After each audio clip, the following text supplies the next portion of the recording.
संत शिरोमणि प्रवचन माला में गुरुवर आचार्य श्री विद्यासागर जी महाराज के द्वारा रचित साहित्य में सुनीति शतक की नीतियाँ चल रही हैं।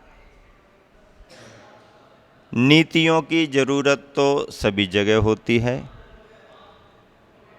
नीति निर्धारण के बिना तो किसी का काम भी चलता नहीं है।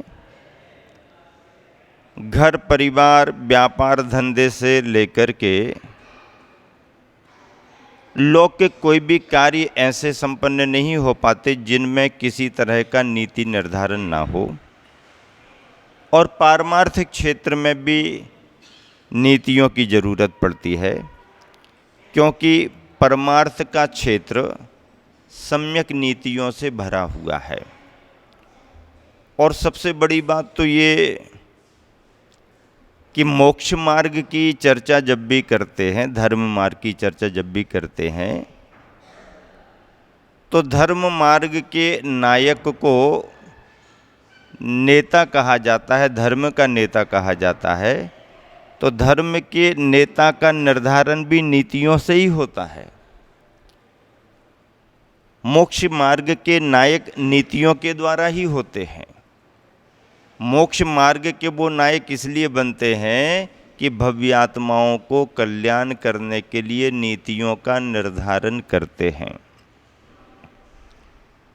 भारतीय साहित्य में नीति शास्त्रों का विपुल भंडार है।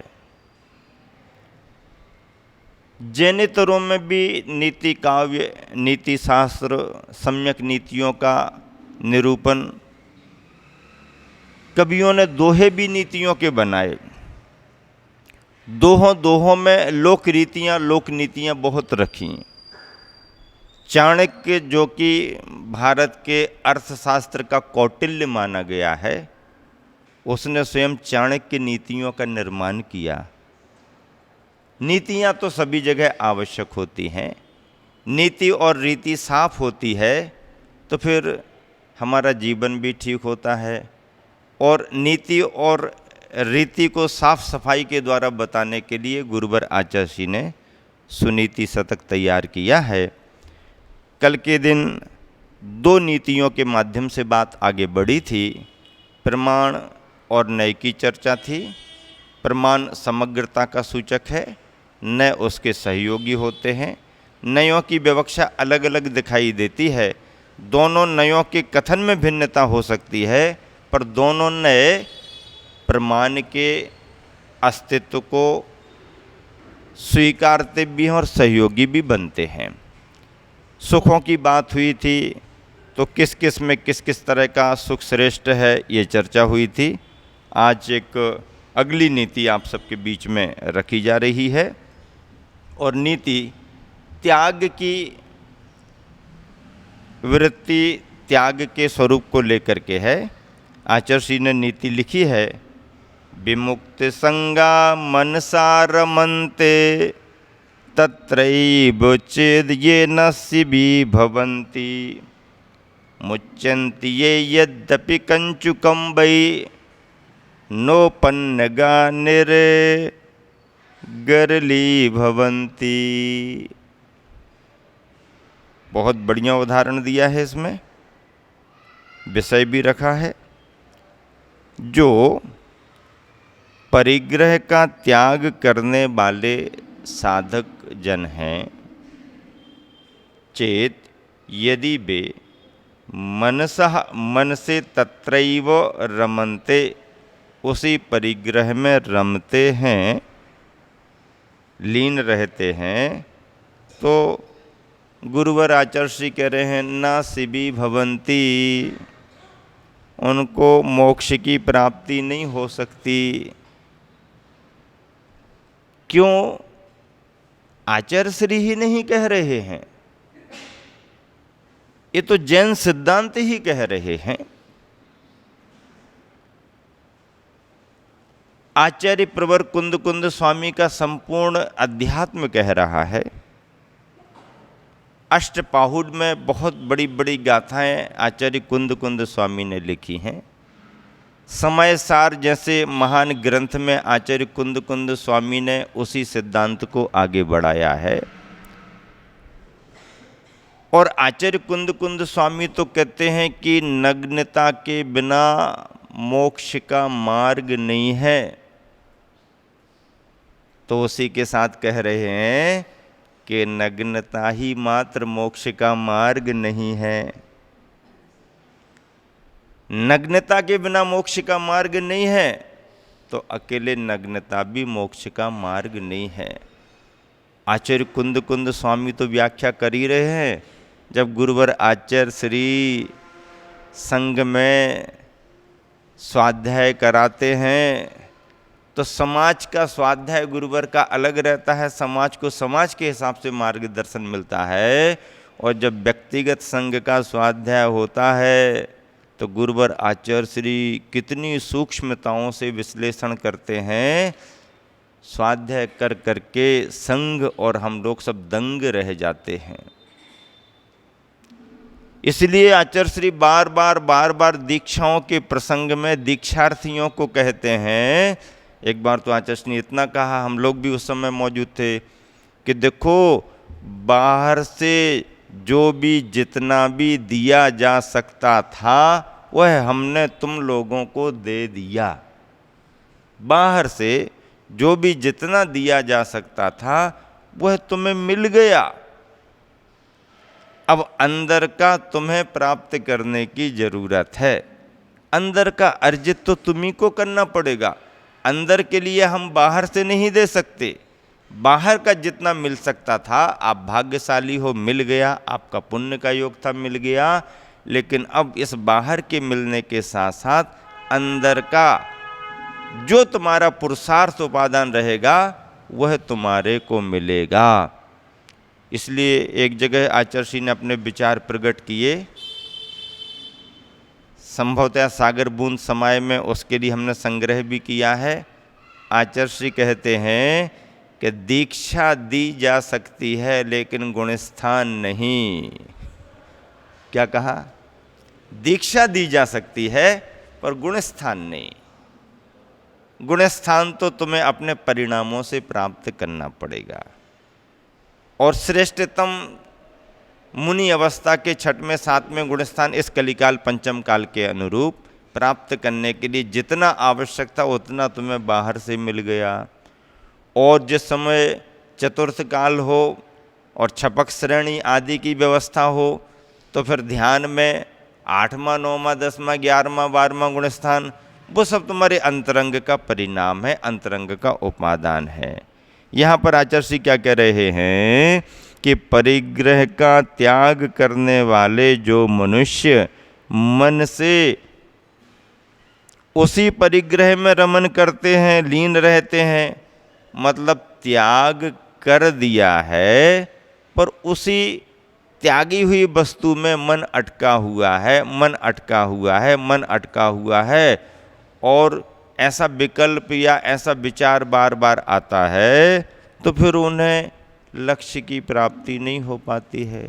बात सही भी है, जहाँ से आगे बढ़ गए अब वहाँ का कोई काम नहीं, वे कल्याण के भाजन नहीं होते हैं। उदाहरण क्या दिया? जैसे ये पन्नगाह कंचुकम बई मुंचंती, जैसे सांप वगैरह होते हैं, कैंचुली उन पर रहती है, छोड़ देते हैं, कैंचुली निकल जाती है। तो कैंचुली सांप के ऊपर की निकल गई तो सांप के अंदर का जहर चला गया? ऐसा नहीं, कैंचुली तो निकल गई पर अंदर का नहीं निकल पाया। जैसे सांप कांचुली तो छोड़ देते परंतु विष से रहित नहीं होते। एक बहुत अच्छी बात स्मरण में मेरे आ रही है, उसके पहले गुरुवर ने जो पद्यानुवाद लिखा है उसकी चर्चा यहाँ पर करते हैं। बाहर से तो छोड़ दिया है धन मनि कंचन सकल आहा, बाहर से तो छोड़ दिया है धन मणि कंचन सकल आहा, किंतु उन्हीं में जाकर जिसका मन रमने को मचल रहा, शिव सुख उसको मिल नहीं सकता, उसे तत्व क्या खबर नहीं, सर्प कांचली भले छोड़ता, किंतु छोड़ता जहर नहीं। पद्यानुवाद भी बहुत सरस बन गया है। इस श्लोक में जो भाव आया है काव्य के रूप में लालित्य को लेकर के पद्यानुवाद में और अच्छी छटा बन पड़ी है। सार और सिद्धांत इस नीति में ये है कि बाहर से धन मणि कंचन आदि सामग्रियों को छोड़ दिया है।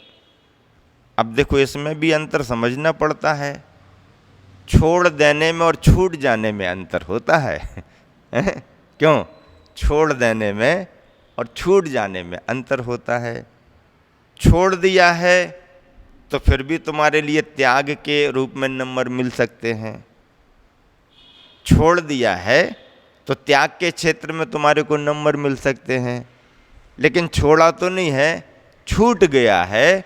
तो छूट गया है तो त्याग के क्षेत्र में नंबर नहीं मिलेंगे, भले वस्तु छूट गई। वस्तु छूट गई है तो छूट गई है, त्याग के रूप में नंबर मिलने वाले नहीं। क्योंकि छोड़ देने में और छूट जाने में बड़ा फर्क है। छोड़ना होशो हवास में होता है, छोड़ना चेतना के रूप में होता है, छोड़ना विचारों से होता है, छूट जाना तो मूर्छित अवस्था में भी हो सकता है। कोई व्यक्ति कामा में चला गया, अब त्याग करे ना करे सब बराबर है। त्याग करे ना करे उसका मतलब क्या है? कौन ले रहा, कौन ले जा रहा, उपयोग कर रहा नहीं कर रहा, इससे कोई लेना देना नहीं। मालिक तो कामा में चला गया, अब बाकी क्या उपयोग हो रहा पता नहीं। तो छोड़ना अपनी चेतना में होता है, होशो हवास में होता है। छोड़ी गई वस्तु त्याग के भाव से छोटी भी हो तो त्याग का परिणाम उसे महत्व दिला देता है। और बिना त्याग के भाव के, बिना छोड़ने के भाव के तुम्हारा बड़ा सारा भी चला जाए तो वो त्याग नहीं माना जाता। इसलिए जब भी व्याख्या आती है 10 लक्षण के पर्वों में त्याग धर्म को लेकर के, तो हम 3-4 शब्द जरूर रखते हैं। 3-4 शब्द जरूर रखते हैं। क्या? एक भिक्षा, एक भेंट, एक टैक्स और एक दान। भिक्षा, भेंट, टैक्स और दान, 4 शब्दों में बड़ा फर्क है। भिक्षा क्या है? आए रे मिल जाए, बहुत दिन से मिला नहीं है रे बाबा, जरा दे तो दो तुम फिर आ गए सुबह सुबह, कल मना किया था ना कि कल नहीं आना, फिर आ गए। हमारे घर देख लिया तुमने, मोहल्ले में इतने घर हैं और गांव में हैं, वहां क्यों नहीं जाते, यहीं आ जाते। कल मना किया था, आज क्यों आ गए? आए रे दे तो दो, चलो आज ले जाओ कल नहीं आना। समझ गए ना? ये भाषा जो है ये किसकी भाषा है? ये भिक्षा देने की भाषा है।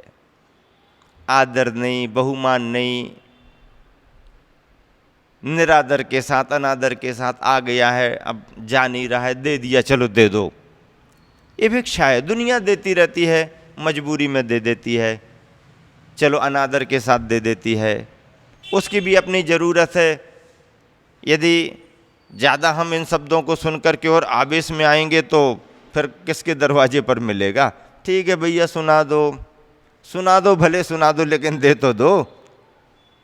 भिखारी की यही स्थिति बनती है, भिक्षा में अनादर है। भेंट क्या है? भेंट में अनादर नहीं है, भेंट में अनादर नहीं है, भेंट में स्वार्थ है, भेंट में स्वार्थ है। चलो भैया, प्रशासनिक अधिकारी नया नया आया है, सुना है तेज तर्रार है, अपन को व्यापार धंधा करना है, होली दिवाली मिल लो तो अच्छा रहेगा। ऐसे थोड़ी मिला जाता है, कुछ लेके तो जाना पड़ेगा ना। मिठाई का डब्बा ले लिया, ये ले लिया, वो ले लिया, पहुंच गया। पहुंचते ही वो देखने लगा, क्यों आ गए तुम? नहीं नहीं कुछ नहीं, ऐसे ही होली दिवाली परिचय हो जाता है, मिलना हो जाए। अच्छा अच्छा, ठीक है ठीक है, बैठो बैठो। ये क्यों लेकर के आए, क्या जरूरत है इसकी? नहीं नहीं, वो तो बच्चों बच्चों के लिए है ना, आपके लिए कोई ज़रूरत थोड़ी है। ऐसा वैसा करके साहब ये भेंट, साहब ये भेंट। भेंट भेंट में कुछ अपना काम बनाने का स्वार्थ होता है। टैक्स में भैया पिछले महीने का तो चुका नहीं पाए, फिर बिल आ गया ये बिजली का आ गया, ये पानी का आ गया, ये आ गया, ये आ गया। क्या करें, कहाँ कहाँ के नियम बना दिए, ये भी भरो वो भी भरो। चलो भैया दे दो, नहीं तो कनेक्शन कट हो जाएगा। कोई कह दे कि नहीं नहीं नहीं भरो, अरे भैया नहीं भरो तो ठीक है, लेकिन मान लो कनेक्शन कट कर दिया तो? चलो भैया इच्छा तो नहीं है, मन तो नहीं है, लेकिन मजबूरी में सही भर तो दो। टैक्स देने में मजबूरी है। दान जो दिया जाता है, दान में अनादर भी नहीं है, दान में स्वार्थ भी नहीं है, दान में मजबूरी भी नहीं है। दान पात्र को देख करके होता है, अहोभाग्य मान करके होता है, पात्र के पुण्य को समझ करके होता है, पात्र का बहुमान करते हुए होता है। ये उत्तम दान माना गया है। पर कभी पात्र नहीं मिला और करुणा भाव से, स्नेह भाव से कुछ करने का मन हुआ, तो पात्रा पात्र का भेद किए बगैर भी जो परेशानी यो आपत्ति विपत्तियों में सहयोग कर दिया जाता है, वह भी करुणा दान में सम्मिलित हो जाता है। उसमें अच्छे बुरे पात्रा पात्र का भेद नहीं करना पड़ता। जरूरतमंद को आवश्यकता की पूर्ति करा दी, ये भी एक सहयोग माना जाता है, ये भी एक दया का भाव, करुणा का भाव है। लेकिन दान से जब ऊपर बढ़कर के त्याग की बात करते हैं, तो दान और त्याग में भी बड़ा फर्क देखा जाता है। दान और त्याग में बड़ा फर्क है। कैसा फर्क है? दान तो जड़ को मजबूत रख करके फिर ऊपर ऊपर का जितना अनुकूल लग रहा उतना दिया जाता, उतना देने का नाम दान है। दान में जड़ सुरक्षित है, मजबूत है, ऊपर ऊपर का दे दिया है। लेकिन त्याग में जड़ और फल फूलों की बात नहीं होती।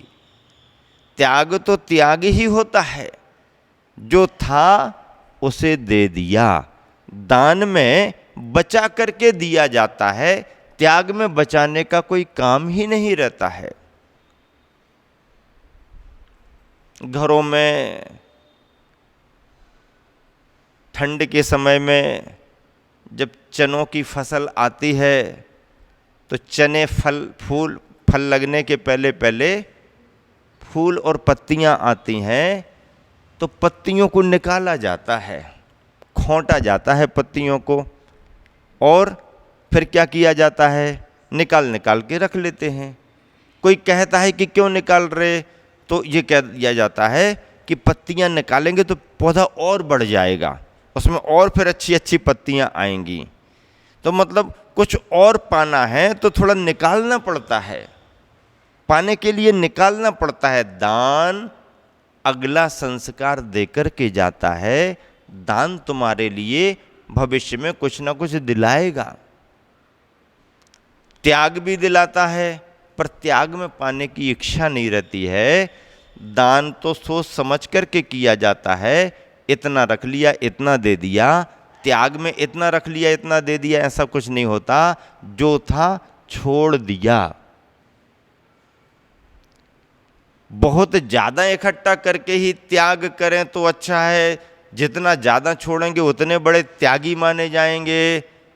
आचार्य महाराज करे इस झंझट में मत पड़ो। बहुत ज़्यादा जोड़ने के बाद परिणाम का कोई भरोसा नहीं। आज त्याग के भाव बन रहे हैं, संकल्पबद्ध हो जाओ तो मोक्ष मार्ग शुरू हो जाएगा। नहीं नहीं, अब जब त्याग करने का भाव बन ही गया है तो फिर ऐसा कर लो, थोड़ा अच्छा कमा लो, खूब सारा इकट्ठा कर लो, फिर बड़े रूप में बड़ा त्याग करेंगे तो लोग बड़ा दान, बड़ा त्यागी मानेंगे। ऐसा कुछ कहा नहीं है। चक्रवर्ती अपनी अवस्था में है, जो है उसे छोड़ दे, और रोज का कमाने खाने वाला जिस अवस्था में वैराग्य का भाव आया तो वहीं उसको छोड़ दे। यही त्याग की परिभाषा है, इसके अलावा त्याग का कोई स्वरूप नहीं। चक्रवर्ती ने अपने पुण्य के योग से छोड़ा, सामान्य ने सामान्य के योग से छोड़ा, जो था वो छोड़ देने का नाम त्याग है। त्याग करने के लिए, बड़े त्यागी बनने के लिए बहुत ज़्यादा जोड़ो, तो बहुत ज़्यादा जोड़ने में क्या क्या करना पड़ता है, और जोड़ते जोड़ते परिणाम तुम्हारे कहाँ जुड़ जाएं और वहाँ से हट पाएँ कि नहीं हट पाएँ, कोई भरोसा नहीं। इसलिए ज़्यादा संग्रह करके त्याग करेंगे इस रास्ते की अपेक्षा जो है, जिस स्थिति में है, परिणाम यदि त्याग करने का बन गया, अपनी सामर्थ्य पर विचार कर लें, अपनी प्रतिकूलता अनुकूलता पर विचार कर लें, और मन कहता है कि बराबर सही है तो त्याग कर देना चाहिए। हाँ, इतना भी आचार्यों ने कहा है कि त्याग में, दान में सामर्थ्य को छिपाना भी नहीं चाहिए, तो भावातिरेक में सामर्थ्य का उल्लंघन भी नहीं करना चाहिए। सामर्थ्य को नहीं छिपाना चाहिए तो सर्वथा 100% सही है ही, पर त्याग में थोड़ा सा सामर्थ्य का उल्लंघन कर भी लिया जाए तो भी कोई बड़ी बाधा नहीं है, क्योंकि दान और त्याग सामर्थ्य का उल्लंघन करके ही होते हैं, सामर्थ्य को बढ़ा करके ही होते हैं। ठीक है, हम बाद में देख लेंगे, लेकिन अभी तो कर ही दो। ऐसे त्याग के स्वरूप को जैन परंपरा में अंतरंग और बहिरंग के भेद से 2 प्रकार के परिग्रहों का त्याग कराया गया है। बहिरंग परिग्रह दिखाई देता है, पकड़ में आता है, उसे संकल्प पूर्वक छोड़ देना। अंतरंग परिग्रह दिखाई नहीं देता है, वो पकड़ का विषय नहीं है, परिणामजन्य है, मोह के कासायिक भाव हैं। उन मोहजन्य कासायिक भावों की निर्वृत्ति भी हमारे अपने ज्ञान तत्व के कारण, हमारे अपने स्वाध्याय के कारण मोहादिक कसायादिक भावों का परित्याग करना ही अंतरंग परिग्रह का त्याग है। ऐसी मान्यता बनाना कि मोहादि परिणाम हमारे नहीं हैं, क्रोधादि भाव हमारे स्वभाव नहीं हैं, चारित्र मोहिनी की प्रकृतियाँ हमारा स्वभाव नहीं है, इनकी वजह से संग्रह वृत्ति होती है, ये बात अलग है, पर ये हमारा स्वभाव नहीं है। इसलिए व्युत्सरामी व्युत्सरामी व्युत्सरामी बोत्सरामी बोत्सरामी बोत्सरामी प्रतिक्रमण पाठ में हम लोगों को इसलिए ये पाठ करना जरूरी होता है, को हम बोसरामी, मानम बोसरामी, माया बोसरामी, लोहम बोसरामी, यानी ये सब भाव विभाव भाव हमारे स्वभाव नहीं है। अंतरंग से परिणामों की इस तरह की शुद्धि अंतरंग परिग्रह का त्याग कहलाती है। आचार्य समंत भद्र महाराज जी लो, या आचार्य उमा स्वामी के सिद्धांत लो, या आचार्य पूज्यपाद स्वामी, अथवा इन सबके गुरुओं के गुरु आचार्य कुंद कुंद स्वामी के ग्रंथों को लो, सभी ने एक मत से स्वीकार किया है कि जब तक चावल के ऊपर से यानी धान का छिलका नहीं हटेगा, अंदर के चावल की ललामी दूर होने वाली नहीं। चावल की ललामी दूर हो जाए और धान का छिलका हटाना ना पड़े, ऐसा रास्ता तो अभी निकला नहीं। आप लोगों को कोई मशीन मिली बाजार में? महाराष्ट्र के बाजार में मिली हो, राजस्थान के बाजार में मिली हो, ये बहनें आई हुई हैं इनको मध्य प्रदेश के बाजार में मिल गई हो, कहीं सागर की कोई दुकान में है, कटरा बाजार में कोई दुकान मिल गई हो, गंज वासौदा में कोई दुकान खुल गई हो, नहीं खुली, कोई दुकान नहीं खुली। किसी कंपनी ने ऐसी कोई मशीन नहीं बनाई कि चावल का छिलका दूर ना हो और अंदर की ललामी दूर हो जाए। क्यों भैया, अमरावती में कोई है दुकान? भुसावल में नहीं है, कहीं नहीं है, कोई दुकान नहीं बनी, कोई सामान नहीं बना, कोई कारखाना ऐसा नहीं है जो ये बना दे, ये बता दे कि हमने ऐसी मशीन तैयार कर दी कि चावल का छिलका दूर किए बगैर चावल की ललामी को दूर कर दिया जाए। चाहे उत्तर प्रदेश हो, चाहे मध्य प्रदेश हो, चाहे कोई प्रदेश हो, आत्मा के प्रदेशों से विभाव भावों को दूर करना ही पड़ेगा। और आत्मा के प्रदेशों में शुद्धि का भाव तब तक नहीं आ सकता जब तक कि बहिरंग परिग्रह का त्याग न हो जाए। शुभचंद्र आचार्य महाराज ने ज्ञानार्णव में ध्यान के तत्व में त्याग को लेकर के बहुत बड़ी बात कही। मुनि के लिए अष्टांग योग का विधान किया है।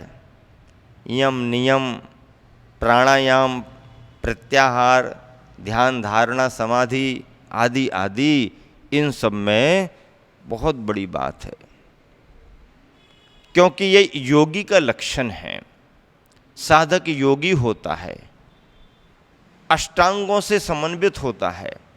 और ऐसे त्याग के स्वरूप को जैन परंपरा और दिगंबर जैन परंपरा ने जिस रूप में प्रस्तुत किया है, आज दुनिया में किसी के पास ऐसा तत्व नहीं है। अनमोल तत्व हमारे पास आया है।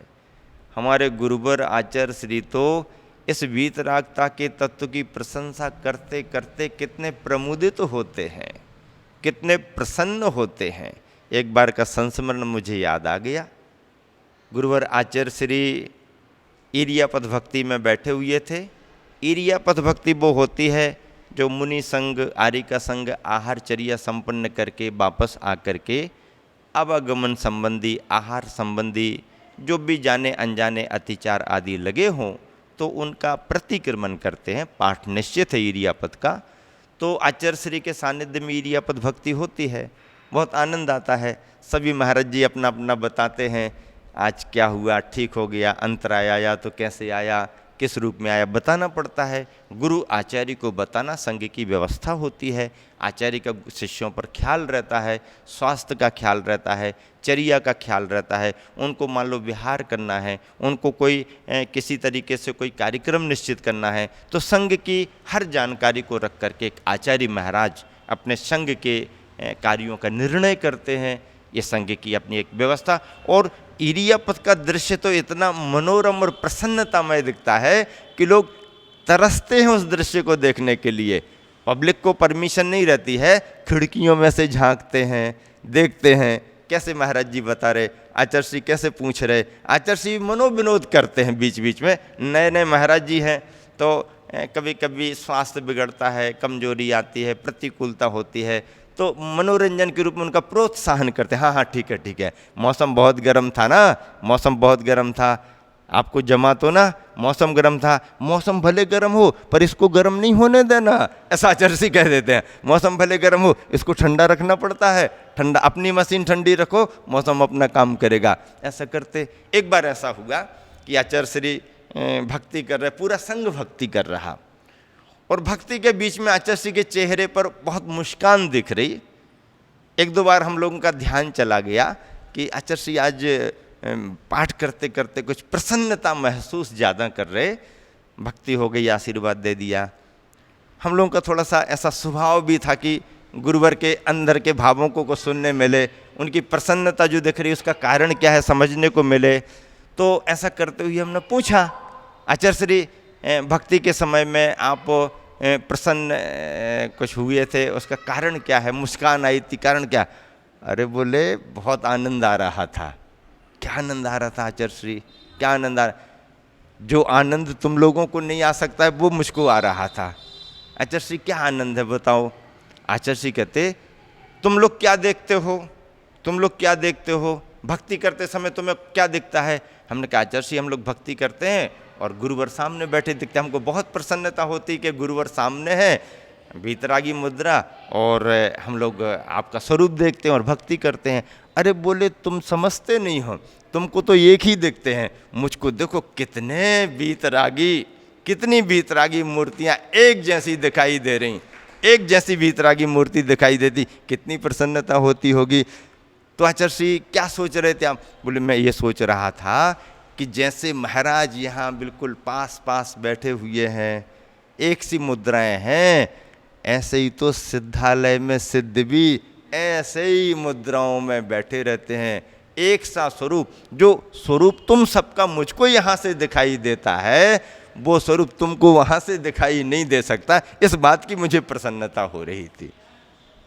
कितना बढ़िया आचार्य श्री का अनुभव, और कैसा उत्तर आचार्य श्री के भावों से निकला। अपार आनंद की अनुभूति गुरुवर के चरणों में बैठने पर होती है। रोज रोज नए नए संस्मरण उनके अनुभव से सुनने को मिलते हैं। गुरुवर के अनुभव तो बहुत सुने, लेकिन आज पूरे देश की जनता श्रद्धालु लालायत हैं कि ऐसे अनछुए पहलू, अनसुने प्रसंग भी गुरुवर के हम लोगों को सुनने को मिले हैं। तो समय समय पर आचार्य श्री के जीवन प्रसंगों को भी सुना देते हैं। और सुनीति शतक तो अभी अपना क्रम में चल ही रहा है, त्याग की बात चल रही है। त्याग परिश्रम से ही होता है। श्रमण का नाम श्रम से ही है। श्रमण का जीवन सुविधामय हो ही नहीं सकता। सुविधामय जीवन में श्रामण्य की शोभा नहीं, कष्ट सहिष्णु होना पड़ता है, सुविधाओं की तरफ ध्यान नहीं देना पड़ता है, परिसय बिजी होना पड़ता है। आचार्य श्री हमेशा कहते हैं कि हम तुमको कष्ट सहिष्णु होना चाहिए। नीतिकार कहते हैं कि सुख के साथ में अर्जित ज्ञान दुख के समय चला जाता है। सुख के साथ में अर्जित किया गया ज्ञान दुख के समय चला जाता है। और जिसने दुख कष्टों के साथ विद्या का अर्जन किया है, दुख कष्टों के साथ ज्ञान का अर्जन किया है, उसका ज्ञान टिकाऊ होता है, जीवन में स्थायित्व लाता है। ऐसा ज्ञान पाने के लिए श्रमण बनना, और श्रमण तो श्रम से ही बना है। श्रमण को श्रमजीवी पुरुषार्थी होना चाहिए, परिसय बिजी होना चाहिए। आचार्य श्री बार बार कहते हैं भिक्कम चर बस रन्य, रोज की गाथा है। सुबह उठते साथ स्वयंभू गुरुवर का होता है, सामयिक पाठ होती है, स्वयंभू होता है। स्वयंभू के बाद कुछ गाथाएं पढ़ते हैं। उन गाथाओं में ऐसा रस निकलता है जब आचार्य श्री के मुख से सुनते हैं। आचार्य श्री की प्रिय गाथा जो हम लोग सुनते रहते थे, कई गाथाएं आज संदर्भ आ गया। भिक्कम चर बस रन्ने थोवन जेवे ही बहुमा जंपह दुखम सह जी निद्दा मित्ति भावे सुष्ठु वैराग्यम। अपने वैराग्य को सुष्ठु करने के लिए, अपने वैराग्य को सुदृढ़ अच्छा करने के लिए इन बातों को, इन भावनाओं को अपने जीवन में लाओ। भिक्कमचर, भिक्षाचर्या करो। भिक्षाचर्या यदि हमारी स्वतंत्र है, स्वाधीनता को लेकर के है, निर्दोष है, हम उससे अलिप्त हैं, उसमें हमारा कोई किसी भी तरह से प्रत्यक्ष रूप में कोई ऐसा वो नहीं है, तो निर्दोष चर्या यदि श्रमण अपनी आहार की बना ले तो इससे बड़ी उपलब्धि उसके जीवन की ओर क्या हो सकती है।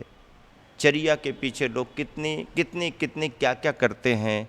दुनिया के कोई भी समुदाय के साधक हों, इस चर्या में बहुत जल्दी नरम हो जाते हैं, अलग अलग मत मतांतर हो जाते हैं। दिगंबर चर्या आज भी उसी रूप में है। भिक्कम चर, भिक्षाचर्या कर। वसरन्ने, भीड़ भाड़ में ज़्यादा रमना नहीं। भीड़ भाड़ में जाने की ज़रूरत पड़ जाए तो चले जाना, लेकिन भीड़ में भी अकेलेपन का स्वभाव अपना बना के रखना। लोग आ जाएं कोई बात नहीं है, लेकिन अपन को रमना जमना नहीं ज़्यादा। क्यों? क्योंकि त्यागी का वैराग्य और ज्ञान तो त्याग के ही वातावरण में टिकेगा, राग रंग में रहने वाले गृहस्थों की प्रशंसा में वैराग्य टिकने वाला नहीं, और गृहस्थों की प्रशंसा का कोई ठिकाना नहीं, गृहस्थों की प्रशंसा में ज़्यादा उलझना नहीं। हाँ, कहीं से कोई कड़वी बात सुनने को मिले तो खूब अच्छे से सुनना, कहीं कोई आलोचना करने वाला मिल जाए, सही आलोचना कर रहा है तो बहुत अच्छे से सुनना, गलत भी आलोचना कर रहा है तो ज़्यादा ध्यान नहीं देना। कड़वी बात सुनने का स्वभाव रखना, मीठी मीठी कोई बातें करने, हाँ हाँ समय हो गया बाद में देखेंगे, समय हो गया बाद में देखेंगे। क्यों? क्योंकि इन्हीं स्थितियों में समता भाव आता है। वसरण्य, अरण्य में बस जाओ जा करके। अरण्य का मतलब है एकांतवास। एकांतवास जंगल में हो सकता है, उद्यान में हो सकता है, नगर की धर्मशाला में भी हो सकता है, भीड़ में भी यदि तुम्हारी साधना है तो आप अपना एकत्व का भाव ला सकते हो। गुरुवर आचार्य श्री को देखा आप लोगों ने? देखा कि नहीं देखा? देखा तो है, लेकिन जिस समय हम दिखाना चाह रहे उस समय देखा कि नहीं? आचार्य श्री की पूजा करते हैं लोग, बार बार आकर के अलग अलग से लोग पूजा करते हैं तो टाइम टेबल बिगड़ता है, चर्या में अनुकूलता नहीं रहती है। तो ऐसा सोच करके देख करके कार्यकर्ताओं के सुझाव के अनुरूप आचार्य श्री ने समय, हाँ भाई ठीक है, तुम्हारा धर्म है, तुम्हारी भावना है, मना तो कर नहीं सकते हैं, लेकिन बार बार आओ तो चर्या में अनुकूलता नहीं बनती, आप समय निश्चित कर लो, हम बैठ जाएंगे, आप अपना काम कर लो। जो समय सुबह का प्रातः वेला का 9 बजे का समय निश्चित है, आचार्य श्री अपने 10 काम छोड़ के अपना कोई भी जो भी अपनी चर्या है वो वहीं पर स्थगित करते, सार्वजनिक जो स्थान है वहाँ पर बैठ जाते हैं, जिसको जो भी करना कर लो। लेकिन जब भी आचार्य श्री की पूजा होती है, आपने देखा आचार्य श्री कहाँ पर हैं? आचार्य श्री कहाँ पर हैं देखा आपने? आपको तो देखते हैं कि आचार्य श्री हमारे सामने बैठे हैं, लेकिन मैंने कई बार आचार्य श्री को पूजा के समय देखा कि जब आचार्य श्री की पूजा होती है, हम सबको लगता है कि आचार्य श्री यहाँ बैठे हैं, पर वह अपने उपयोग में इतने रमते हैं कि वो पता ही नहीं पड़ता कि वो कहाँ बैठे हैं। इतना उपयोग उनका स्थिर रहता है। समय पर तुम्हारी बात सुन भी लेंगे, लेकिन उनका चिंतन, उनका उपयोग बहुत गजब का है। आचार्य श्री से एक बार पूछते हैं, बिना पूछे कुछ निकलता भी नहीं है। आचार्य श्री इतना लंबा लंबा कार्यक्रम ये कमेटी वाले बढ़ाते रहते हैं, 2-2 घंटे आपको बैठना पड़ता है, तो हम लोगों को तो बहुत आकुलता हो जाती है। मन में ऐसा आता कार्यक्रम को स्थगित कराओ, जल्दी आचार्य श्री का प्रवचन शुरू कराओ। और हम लोग तो बार बार कार्यकर्ताओं को बुलाते करते, क्या कर रहे, देरी कर रहे, ऐसा करो वैसा करो, ये करो। आचार्य श्री आप तो कभी कुछ कहते ही नहीं हो, और 2 घंटा भी बैठ जाते हो तो बैठे रहते हो, तो आपको कैसा लगता है? बोले कैसा लगता? कुछ नहीं लगता, शाम में समता का भाव तो रहता ही है।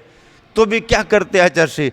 बोले जो हमारी पाक्षिक आदि की मालाएं जितनी रहती हैं वो सारी मालाएं मैं मंच पर बैठी बैठी पूरी कर लेता। और इतना अच्छा समय। और बोले मालूम, अलग से यदि माला फेरने को करो तो कोई ना कोई आते जाते रहते हैं, वहाँ तो कोई पास में आने का काम ही नहीं, चलने दो कार्यक्रम, बस थोड़ा बहुत यहाँ वहाँ देख लिया, चल रहा है काम। समय का इतना उपयोग, इतनी बड़ी सजगता से भीड़ में अकेलेपन का स्वभाव है, ये सामान्य साधकों के बस की बात नहीं है। आचार्य श्री जैसे अंतर्दर्शी साधक के लिए ही ये संभव है। हम लोग तो कैसे हैं, अकेले बैठे हुए भी भीड़ जैसा अनुभव करते हैं। अकेले में भी भीड़ जैसा अनुभव हो जाए, हमारे तुम्हारे की बात क्या करना। अपने गुरुवर तो इतनी साधना में डूबे हुए हैं कि भीड़ में भी वो अकेलेपन का अनुभव कर लेते हैं। कई बार तो आचार्य श्री का साहित्य सृजन आहार के समय भी हो जाता। बहुत सारा जो श्लोकों का उनका अपना संस्कृत का चलता रहता, तो कई बार आहार से आने के बाद श्लोक लिखने लगते। लाना वो सीस पेंसिल, लाना कागज़ थोड़ा। आचार्य श्री क्यों?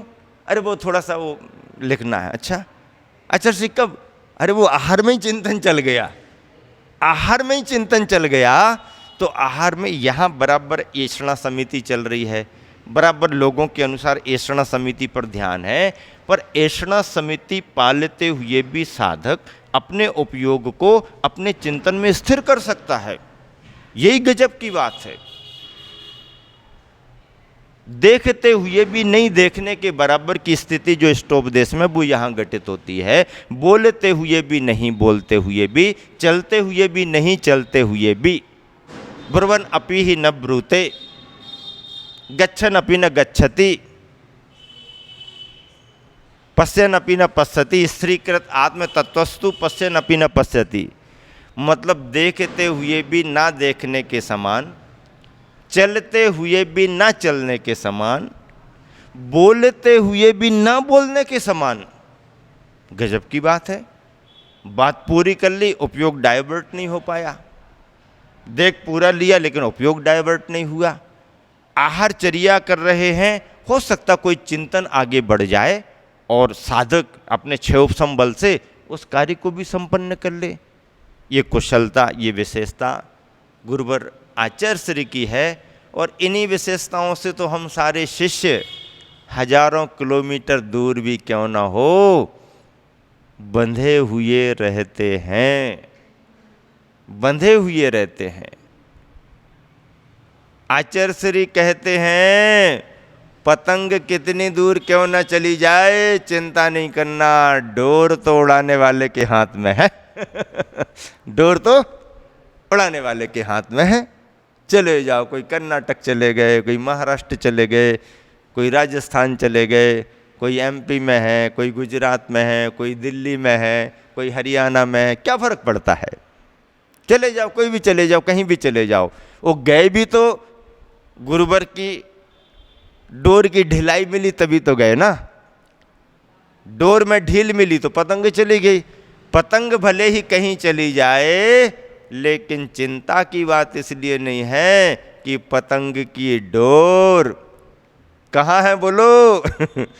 आचार्य श्री पूछते ना, सुन तो रहे हो ना दद्दा, सुन तो रहे हो ना। हो तो बोलो, हो। कितने प्यारे प्यारे शब्द बोलते हैं आचार्य श्री, कितने मीठे मीठे शब्द बीच में बोलते हैं। सुन तो रहे हो, सो तो नहीं रहे। नहीं आचार्य श्री, नहीं ऐसी आवाज आती है। हाँ, सुन रहे हो ना, हो, हाँ हो बोलो ना, हाँ हो बोलो।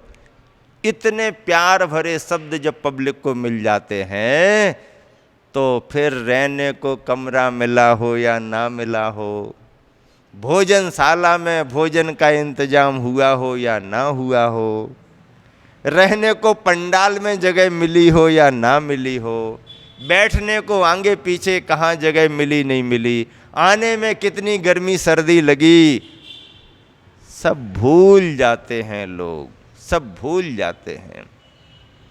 उस दिन शाम को प्रश्न मंच में एक छोटी सी बालिका कैसा प्रश्न पूछ रही थी। छोटी सी बालिका, 7-8 बरस की बालिका होगी। वो पूछ रही थी, महाराज जी हमको ये बताओ, आचार्य श्री के पीछे पीछे इतने लोग क्यों दौड़ते हैं। क्या पूछ रही थी? आचार्य श्री के पीछे पीछे इतने लोग क्यों दौड़ते हैं। तो भैया मैं क्या बताऊं क्यों दौड़ते हो, क्यों दौड़ते हैं। महावीर के पीछे भी तो कभी लोग दौड़े होंगे, आदिनाथ के पीछे तो कभी दौड़े होंगे, सभी तीर्थंकरों के पीछे दौड़ते हैं, कुंद स्वामी के पीछे भी तो लोग दौड़े, शांति सागर महाराज जी के पीछे पीछे भी तो दौड़े, सभी के पीछे दौड़ते हैं। पर उस छोटी सी गुड़िया के लिए ये लग रहा होगा क्योंकि उसने बाकी तो कुछ देखा नहीं, टीवी पर जब भी देखती होगी आचार्य श्री चल रहे हैं, जल्दी जल्दी चल रहे हैं, और लोग चल नहीं पा रहे तो दौड़ रहे, यहाँ से वहाँ से, जहाँ से जिसको जगह मिल रही वहाँ से दौड़ दौड़ करके चल रहे। उसका स्वाभाविक प्रश्न है दौड़ते क्यों हैं। तो आचार्य श्री जिस स्पीड से अपनी चर्या के हिसाब से चलते हैं उनकी वो चर्या सहज है। उन्होंने जीवन में चल चल करके इतनी गति प्राप्त कर ली है कि उनका चलना वो स्वाभाविक सहज है। लेकिन वो स्वाभाविक सहज चलना इन गाड़ी वालों को जिनका पैदल चलना बंद हो गया है उनको भागे भागे भागे भागे भागे भागे जा रहे। आचार्य श्री सहज चलते हैं और ये सब लोग पीछे पीछे दौड़ते हैं। तो उसका पूछना होता है, पुण्य का प्रभाव है, उनकी निष्प्रह चर्या है, वो किसी के पीछे नहीं लगे हैं, इसलिए सारी दुनिया उनके पीछे लगी है। वो किसी के पीछे नहीं लगे, इसलिए सारी दुनिया उनके पीछे लगी। आज भी यदि पूछ लिया जाए तो आज पूछा क्या जाए, गुरुवर स्वयं कहते हैं मेरा समय साधना का चल रहा है, जितना मैं दे रहा हूँ उतना पर्याप्त है, बहुत है, किसी भी दिन आप लोगों को मैं देना बंद कर दूंगा। ध्यान रखो, बहुत दे दिया है, अब ज़्यादा पाने के आदी मत रहो, अपना अपना काम करो, संकेतों में जो कहा जा रहा है उसके अनुसार काम करते जाओ, बस इतना ही हमारा आशीर्वाद और इतनी अपेक्षा है। ज़्यादा समय मिले, खूब सारा समय मिले, बहुत सारी बातें हम गुरुवर को सुना देंगे, हमारी ही सुना देंगे। अरे हमारी तुम्हारी सुनाने की सबकी भावना होती है। कभी किसी ने ये कहा गुरुवर मुझे कुछ नहीं सुनाना है, आप कुछ बताएं, आप अपने मन से बताएं, आपको कुछ कहना हो तो कहें, हम सब चुप बैठेंगे, आपको कुछ बताना हो तो बताओ। ऐसे भी तो निवेदन किए जा सकते हैं। और गुरुवर जब ऐसा वातावरण होता है तो एक से एक अनुभव, सूत्र, मंत्र निकाल निकाल करके देते हैं। आज जो समय गुरुवर का चल रहा है, यदि मिनट भर का भी समय हमारे तुम्हारे को मिल गया तो जीवन की पूंजी है। उनके अनुभव निकल रहे हैं, वो अपनी चर्या में सजग हैं, जितना दे रहे हैं बहुत हैं। इसमें भी कटौती कब किस समय किसके लिए हो जाएगी कुछ पता नहीं है। महत्वपूर्ण समय गुरुवर का चल रहा है तो हम सब सौभाग्यशाली हैं। आज भी आचार्य श्री संग से बंधे हुए नहीं हैं, किसी से बंधे हुए नहीं हैं, संग से भी बंधे हुए नहीं हैं। आचार्य श्री स्वयं कहते हैं, मैं नहीं कह रहा हूँ, आचार्य श्री स्वयं कहते हैं मैं किसी से बंधा हुआ नहीं हूँ। और बिल्कुल ठीक है, जो मुखिया की भूमिका होना चाहिए, जो हमारे गुरुवर की भूमिका होना चाहिए, वो बराबर है। वो अभी भी कड़क आवाज़ में कहते हैं देखो मैं सबको बराबर बता रहा हूँ, मैं किसी से बंधा हुआ नहीं हूँ। लेकिन जब भी शिष्यों से पूछो, चाहे आरिकाओं से पूछो, चाहे मुनिराजों से पूछो, पुराने पुराने महाराजों से पूछो, उन सबका एक ही स्वर निकलता है, गुरुवर भले ही अपनी भूमिका में किसी से ना बंधे हों, हम लोग तो जीवन पर्यंत अपने गुरुवर से ही बंधे हुए हैं। इस जन्म के लिए ही नहीं, जन्म जन्म के लिए गुरुवर के स्वभाव के लिए, गुरुवर के प्रभाव के लिए, गुरुवर की छाया पाने के लिए जन्म जन्म के लिए बंधे हुए हैं। क्योंकि उन्होंने जो उपकार किया है, उन्होंने जो हम सबको दिया है, आज पूरा देश क्या पूरी दुनिया उनके योगदान से परिचित है। और जब भी आचार्य श्री को हम लोग पूछते हैं आचार्य श्री आपने इतना बड़ा काम कर दिया, तो आचार्य श्री कहते नहीं नहीं तुम लोग समझते नहीं हो, ये सब हमारे गुरुवर का आशीर्वाद है। गुरुवर का आशीर्वाद, सारी उपलब्धियाँ बड़ी विनम्रता के साथ गुरुवर अपने गुरुवर के प्रति समर्पित कर देते हैं। अभी आपने देखा देश के चुनाव परिणाम के रिजल्ट आ गए, पूरा देश एक राष्ट्रीय भावना में रहा। पूरे देश को जो आशाएं, जो उम्मीद थी, एक तरह से रिजल्ट उनको मिला। राष्ट्र की रक्षा होना चाहिए, राष्ट्र की प्रगति होना चाहिए, राष्ट्र में स्थिर सरकार बने ताकि व्यापार आदि आदि सब स्थिर रहें, और एक मजबूत निर्णायक सरकार। समझ लीजिए कि भारतीय संस्कृति के तत्व को महत्व देती हुई बढ़े, तो धर्म की प्रभावनाएं, साधु संतों का संरक्षण, भारतीयता, भारतीयता भाषा में झलकती है, भारतीयता व्यवहार में झलकती है, भारतीयता अपने हर भाव में झलक जाती है। तो ऐसी अपेक्षाएं बहुत लोगों को थीं। रिजल्ट आ गए तो सब लोग कह रहे इनका श्रेय, इनका श्रेय, इनका श्रेय, इनका श्रेय। ठीक है, सबको मालूम है, वैसे तो सभी की मेहनत होती है, वैसे तो जमीनी कार्यकर्ताओं से जुड़े हुए सारी मेहनत और ऊपर तक जाते हैं, ऊपर से नीचे, नीचे से ऊपर तक सबकी मेहनत होती है। लेकिन जब श्रेय देने का समय आया तो आज के पेपर में लिखा कि प्राइम मिनिस्टर ने जाकर के अपनी पार्टी के वरिष्ठ मार्गदर्शक संरक्षक, जो मूल आधार स्तंभ रहे, ऐसे आडवाणी जी और ऐसे डॉक्टर मुरली मनोहर जोशी के पास जा करके और सारी खुशी प्रकट करते हुए कहा, ये सारी जीत की उपलब्धियां आपके लिए समर्पित हैं। पैर छूना तो भारतीय संस्कृति है ना, पैर छूना तो भारतीय संस्कृति, बड़ों का आदर करना, बड़ों का सम्मान करना, रिस्पेक्ट करना, ये तो एक भारतीय संस्कृति है। और देखो इतने उत्साह में, इतने अच्छे रिजल्ट में किसी को गुमान, अहंकार आ जाते हैं, लोगों को पूछना छोड़ देते। लेकिन नहीं, दूरदर्शिता है। जिन बुजुर्गों ने पूरी मेहनत करके और एक तरह से इतना बड़ा ये सब किया, आज उम्र दराज है, नए नए लोगों को मौका दिया जा रहा, मौका दिया जाता है, तो भी सबसे पहले जाकर दोनों के लिए ये जो भी उपलब्धियां हुई हैं, जो भी जीत पार्टी की हुई, आप दोनों को समर्पित है, क्योंकि आप हमारे संरक्षक, आपकी छत्र छाया में हम लोग आगे बढ़े। बहुत बड़ी बात। कभी कभी देखने में आता है कि यह सब कुछ करते हुए नरेंद्र मोदी अपने घर जाके माँ से आशीर्वाद लेता है। भारतीय संस्कृति है। अरे छोटे से छोटे, बड़े से बड़े जहाँ पद और पोस्टों पर आते हैं, परिवार, माता पिता को भूल जाते हैं, उनकी दुनिया ही अलग हो जाती। पर ऐसी वृद्धा माँ और उसके प्रति भाव रखते हुए जाके जब उनसे आशीर्वाद मांगता है कि देश सेवा के लिए आशीर्वाद दो, तो वो माँ भी सामान्य माँ नहीं होती है। वह अपने यहाँ से निकाल करके हर बार ₹1.25 देती है कि जाओ तुम देश की सेवा करो, ये देश सेवा के लिए मेरा योगदान भी लेकर के जाओ। आज भी जब भी वो जाता है, माँ के चरण छूता है और माँ उसे आशीर्वाद के रूप में ₹1.25 देती है, जाओ मेरे पास क्यों आते हो, मैं तुम्हारे, उन्होंने कहा मेरे पास रहो, तुम्हारे पास तुम्हें बहुत काम है, तुमको पूरे देश के काम करने हैं, तुम्हारे कामों में मैं व्यवधान क्यों बनूं, तुम अपना काम करो, मैं खुश हूं ना, मुझे किसी चीज़ की ज़रूरत नहीं है, कुछ नहीं, मेरे पास सब है, मुझे तुम्हारे से कुछ लेने की ज़रूरत नहीं, मेरे पास है, और मुझसे और लेकर के जाओ, तुम मुझसे और लेकर के जाओ। ₹1.25 देती है, और वो ₹1.25 मैं समझता हूँ 125 करोड़ 130 करोड़ लोगों के काम आता होगा।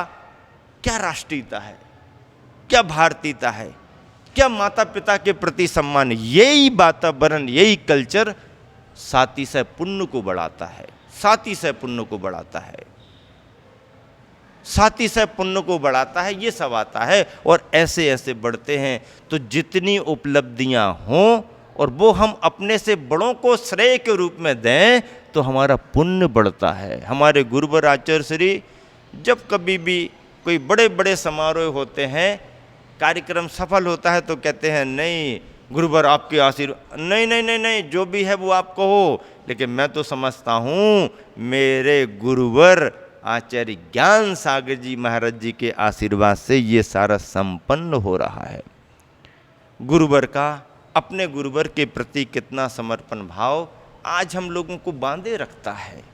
हम लोग जब ये सब चीज़ें देखते हैं, ऐसा लगता हम कर क्या रहे, हम क्या कर सकते हैं, हमारे पास इतनी योग्यता भी कहाँ है।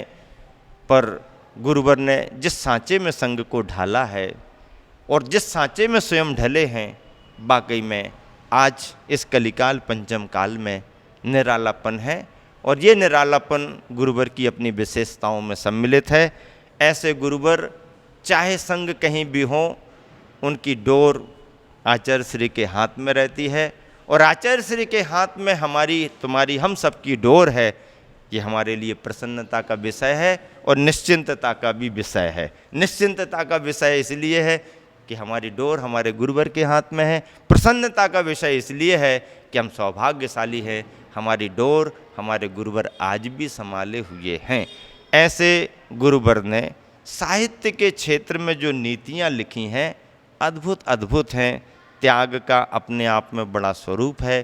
त्याग बहिरंग का दिखाई दे जाता है, अंतरंग के त्याग को हमें संभालना पड़ता है। अंतरंग के परिणाम बहिरंग के जैसे बने रहें, ऐसा कोई ज़रूरी नहीं है। बाहर की प्रवृत्ति दिखाई दे जाती है, बाहर की मुद्रा तो जो है सो वो है ही, लेकिन गुणस्थान कितनी बार कितने कितने बदल सकते हैं, इसको मापने का थर्मामीटर हमारे तुम्हारे पास नहीं।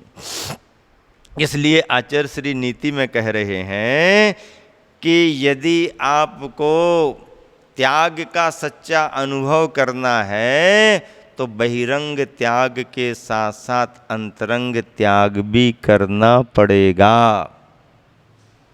अंतरंग त्याग तभी होगा जब बहिरंग हो, बिना छिलका हटाए चावल दाने की ललामी दूर होने वाली नहीं। अंतरंग की चावल की ललामी दूर करना है तो बहिरंग का छिलका हटाना ही पड़ेगा।